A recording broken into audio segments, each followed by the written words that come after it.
Hello, and welcome to another episode of Tips Treats. So, thank you to everyone who is viewing today for joining me for another episode. Today, I want to talk about some things that I really want to encourage you to carry into the new year.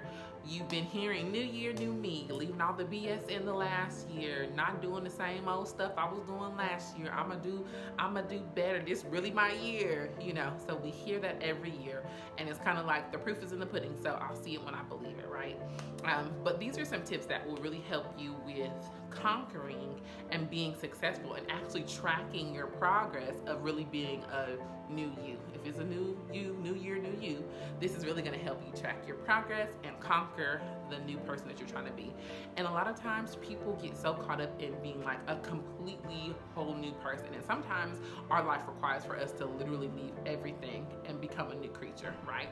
And then some other times God kind of progresses us into looking and changing and forming into a new creature. And so don't try to become the full butterfly when you gotta grow your wings, and you gotta grow different parts of the anatomy. Like, don't try to do everything at once. So sometimes God has us focusing in and honing in on one particular area. So if that's your testimony, glory to God for that. Don't be ashamed. If your testimony is no, I had to get rid of everything and bring in all at one time, I didn't have time to pace, then that's glory to God too for that, and that's your testimony. But I wanted to share two things with you guys, okay? Two things, and then this video is gonna be quick. Most of my videos are a little too long because I get to talking, but this one's gonna be quick. So, one, I want to share with you how to properly staff your life, how to properly create a team for your life, not just a team for your job, or not just a team for the community organization that you're a part of, but a team for your life. Your life requires for you to have a team. I don't care if you are at the bottom of the totem pole at your job. I don't care if you're at the top of the totem pole at your job. I don't care if you're in the middle. I don't care if you're in college. I don't care if you're in high school. I don't care if you're in kindergarten. You need a team, okay? You need a team. So you need to staff your life with a team, okay? So that's the first thing we're going to talk about. The second thing we're going to talk about is delegation. Okay, let me say it again. Delegation, delegate, okay? I have to say that consistently for me, for Miss Tiffany, okay? Tiffany, this girl right here, has to say that consistently, because I do not delegate, and I find myself being overwhelmed, being overworked, not utilizing my full capacity, because I'm trying to extend my capacity in so many areas that I don't ever give my full energy and effort to one thing, because I'm not delegating. I don't give off responsibilities to the team that I've staffed my life with, okay? So, step one, how do you create a team? I hear you, Tiffany. We need to have a team. That's my first little nugget that I'm dropping on you. How do I do that? What does that look like in my life? What are we doing here with this team, okay? First of all, you need to have trustworthy people. Do you hear me? Trustworthy. Sometimes people, you don't know that they're trustworthy until they prove to be untrustworthy. That's just the case. Sometimes that's just the case. But for the most part, you can tell if somebody is trustworthy depending upon how they treat and respond and act towards you when you're at your highs and when you're at your lows, when you have a bad day and you don't feel like talking, when you are in a difficult situation. Do they say, that's on you, you need to figure that out? Or are they at the table with you brainstorming, right? Are they checking up on you to make sure that the brainstorm that y'all toiled over all night has come to pass, or you've started on that? Are they a part of the plan that you'll brainstorm together? How do they interact with you in your life, and how do they consistently keep up that interaction? Okay, not just when things are going good. Yes, I got the plan already made. Did they come in when the plan was already created, or are they there when you're like, I have no idea, I'm at the very zero beginning stages and I need a plan? So those people typically are trustworthy people, right?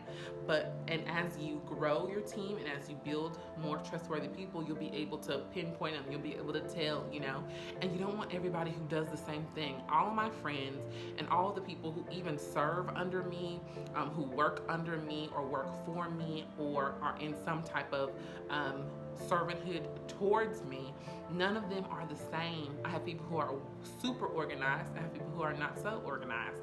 I have people who are super introverts, and I have people who are super extroverts, even though I really don't believe in extroverts. I mean introverts. Or really extroverts. It's just, you pick and choose how you want it. You put time and effort and energy into communicating with people as much to. So if you don't want to, you just don't want to talk. It's not that you gotta, but that's neither here nor there. I get it. You may be introvert, you may be extrovert. Whatever you are, you don't want the same type of people on your team, okay?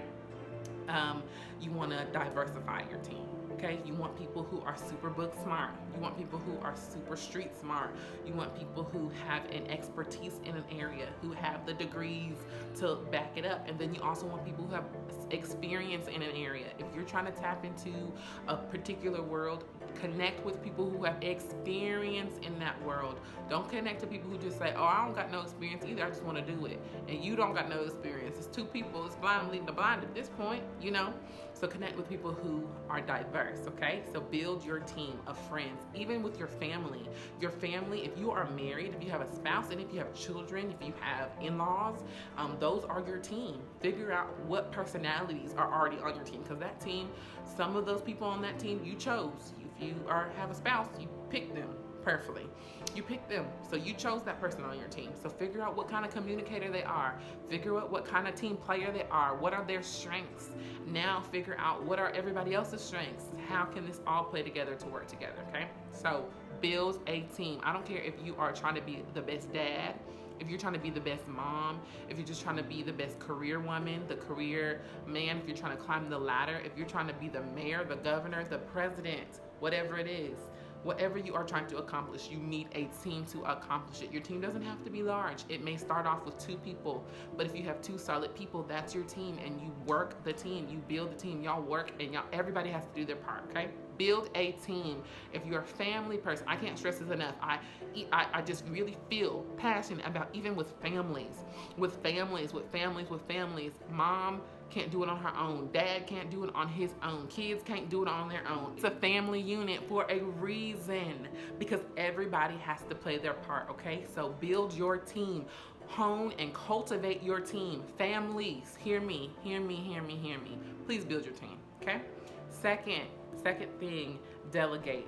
Now, we just talked about building a team and knowing who's on your team, how to recognize people on your team, how to put people on a team, not having the same people on your team, but diversifying it. Now that you know who is on your team, you can give assignments to each person. If you have somebody who's bomb at social media, they're the social media person. Stay in your lane. You don't try to do social media, because guess what? You got a social media person. If you are the clerical person, if you are great at organizing, you stay in your lane. You do your organizing. You do the clerical work. You send out the emails. You do the organizing. Whatever you are required to do, you do just that, because that's your lane, okay? Don't, as a leader, don't try to do everything on your own. You have to delegate. And sometimes delegating means giving especially when you're just building your team, sometimes delegation looks like I'm giving you this responsibility and you really don't know how to do it all the way. You need some training, and that's okay. If you have a willing person who's willing to learn, you can cultivate. Don't be afraid to build people in this season, in this new year, okay?